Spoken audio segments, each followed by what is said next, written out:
Assalamualaikum warahmatullahi wabarakatuh. Perkenalkan, nama saya Ahmad Zaki dengan NIM 23203. Nah, di sini saya ingin menjelaskan untuk mempresentasikan analisis sentimen bahasa Indonesia menggunakan Gips DM. Nah, pertama-tama, apa sih Gips DM itu? Nah, Gips DM atau Cross Industry Standard Process Over Data Mining adalah metodologi standar yang populer untuk proyek pengembangan data, analisis, dan ilmu data. Nah, biasanya tahapan-tahapan Crips DM itu eh, masih menggunakan hal yang wajar atau bisa dikenali dengan eh, apa ya, mudah dipahami untuk seorang. Nah, tahapannya apa aja sih? Yang pertama, business understanding, data understanding, data preparation, modeling, evaluasi, dan deployment atau implementasi langsung. Ah, di sini bagaimana business understanding pada proyek kali ini? Apa sih business standing, business understanding pada proyekku kali ini? Nah, dengan semakin banyaknya pengguna media sosial dan platform digital Indonesia seperti Tweet, eh, Instagram, TikTok, atau yang lain-lainnya, itu banyak opini publik itu yang menggunakan lebih pesat. Nah, tapi opini tersebut tuh berbagi di tiga kategori. Ada netral, positif, dan negatif. Nah, di latar belakangku kali ini, eh, dalam bisnis understanding kali ini adalah pengennya untuk mengkaji ulang atau menghitung berapa sih sebanyaknya ini data-datanya. Nah, di sini datanya saya menggunakan dari link Kaggle. Link Kaggle. Nah, ini untuk datanya. Yang ini untuk misalnya. Nah, awalnya ini terbuat di TSV ya, tapi saya format lagi ke dalam bentuk Excel. Nah, sentimennya di sini ada positif, ada netral, ada negatif. Nah, itu ada tiga pengelompokan tuh. Terus lanjut nih, data understanding-nya apa aja? Ah, dataset ini berisi kumpulan teks atau kalimat opini dalam bahasa Indonesia yang berasal dari media sosial dan telah dilabeli berdasarkan sentimennya yaitu positif, netral, atau negatif. Nah, data terdiri dari dua kolom utama. Kolom pertama untuk tweets atau komenan, yang untuk kolom kedua itu untuk label netral, positif, negatif, seperti itu. Nah, sudah masuk data understanding, data preparation. Langkah pertama dalam tahap ini adalah melakukan pre-processing terhadap teks. Ada beberapa tahapan yang bisa dilakukan, yaitu lower casing, terus penghapusan tanda baca dan simbol, tokenisasi, stop word removal, dan stemming. Nah, untuk lower casing sendiri itu adalah eh, karena awalnya ada huruf yang besar, kecil, huruf-huruf alay. Nah, di situ dihapus menjadi semua huruf kecil. Nah, untuk kedua, penghapusan tanda baca dan simbol itu ya seperti biasa, tanda baca koma, terus simbol-simbol tanda tanya. Nah, tokenisasi yaitu memisahkan kalimat menjadi potongan-potongan kata. Kayak ya bisa jadi satu-satu. Terus ada stop word removal, yaitu menghapus kata-kata umum yang tidak memiliki makna penting dalam analisis, seperti yang, dan, di, dan masih banyak lagi. Nya. Nah, stemming itu biasanya seperti kata mengunjungi. Jadi proses ini biasanya Dalam information retrieval atau temu kembali informasi itu dipakai dalam TF-IDF. Jadi penghapusan kata untuk mengunjungi me-nya kita hapus, nyi-nya juga kita hapus. Jadi kata bakunya kunjung. Seperti itu. Nah, selanjutnya tuh bagaimana sih? Nah, langsung kita masuk code-nya saya, yaitu ada beberapa library yang saya gunakan seperti NumPy, Pandas, TensorFlow, sklearn. Nah, sklearn di sini ada beberapa, ada yang model selection, preprocessing, filter extraction text, matrix, dan klasifikasi report. Nah, di sini ada keras tuner, NLTK, terus NLTK corpus, sama random. Di sini ada beberapa yang saya import dari seperti Matplotlib, Aspelty, terus Seaborn, SSNS. Nah, di sini saya akan bagikan untuk link Kaggle.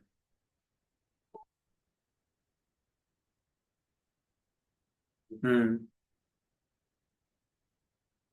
Nah, ini untuk linknya bisa saja ditambahkan.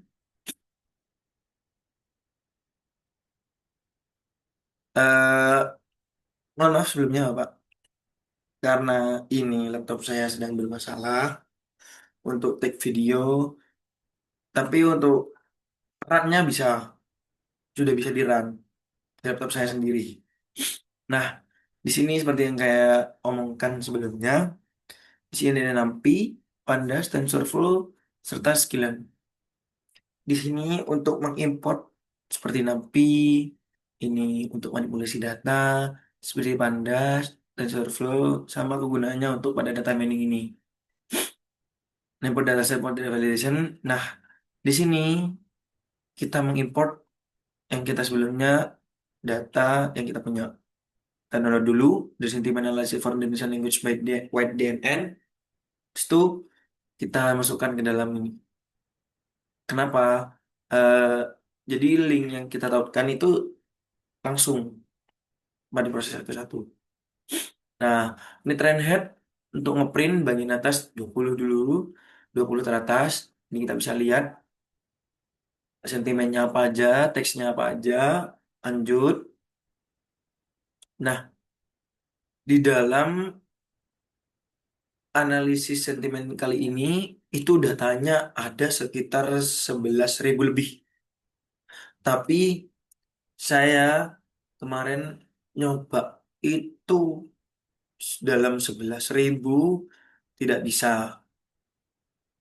Terus saya akalin dengan mengurangi data dari 11.000 lebih, itu 12.000, itu kita kurangi ke 8.000, tetap kita turunkan lagi ke 5.000, tapi tetap, dan akhirnya ke 3.000 sudah bisa. Mungkin maaf sebelumnya laptop saya yang tidak mumpuni, tapi untuk outnya bisa. Nah, ini jumlah semuanya positif 6.000 lebih, netral 1.000 lebih, dan negatif sekitar 3.500 lebih. Nah, itu kita masuk nih, ada penjelasannya. Sini 4.000, ada 3.000, dan netralnya 1.000 lebih. Kita lanjut dalam nih. Nah, tujuannya dari proyek ini adalah untuk membangun sebuah sistem klasifikasi sentimen menggunakan penderita machine learning berbasis Deep Neural Network (DNN). Sistem ini diharapkan mampu mengidentifikasi dan mengkategorikan sentimen secara akurat serta memberikan informasi yang berguna dalam pengambilan keputusan. Nah, manfaatnya itu berperusahaan bisa memantau persepsi konsumen terhadap produknya ataupun layanan mereka yang melalui ulasan pelanggan secara otomatis. Nah, untuk pemerintah sendiri sudah mungkin udah bisa dilihat ya, Tapi dalam dalam pemerintah kali ini sudah banyak sekali ujaran-ujaran negatif, tapi belum terbuka untuk itu. Nah, untuk peneliti itu sangat guna sekali, karena ini opini publik tuh mengarah ke bagian mana. Karena datanya besar, jadi ini. Nah, untuk platform media sosial atau online dapat mengintegrasi sistem ini untuk melakukan modernisasi atau klarifikasi konten secara otomatis. Ini data preparation-nya saya jelaskan dari awal. Nah, pada proses stemming kali ini, penghapusan nya, yang, dan, di, enak. Nah, itu kata-kata yang nggak perlu dihapus. Nah, di sini kan menggunakan VBase, VDF.